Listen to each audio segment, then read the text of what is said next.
ಬೆಂಗಳೂರು ನಗರದಲ್ಲಿ ಸುಮಾರು 180 ಇಂದಿರಾ ಕ್ಯಾಂಟೀನ್ಗಳಿದ್ದು ಒಂದು ವಾರ್ಡ್ಗೊಂದು ಮಾಡಬೇಕು ಅಂತೇಳಿ ನಮ್ಮ ಉದ್ದೇಶ ಇತ್ತು. ಪ್ರತಿ ವಾರ್ಡ್ನಲ್ಲೂ ಕೂಡ ಒಂದು ಇಂದಿರಾ ಕ್ಯಾಂಟೀನ್ ಇರಲೇಬೇಕು.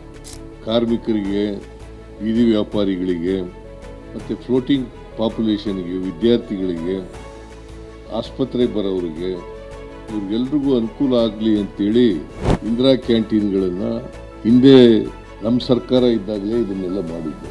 ಈಗ ಒಟ್ಟು 240 ಹೊಸದು ಎಲ್ಲ ಸೇರಿಸಿ 240 ಇಂದಿರಾ ಕ್ಯಾಂಟೀನ್ಗಳನ್ನು ಬೆಂಗಳೂರು ನಗರ ಒಂದರಲ್ಲೇ ಪ್ರಾರಂಭ ಮಾಡ್ತಾರೆ.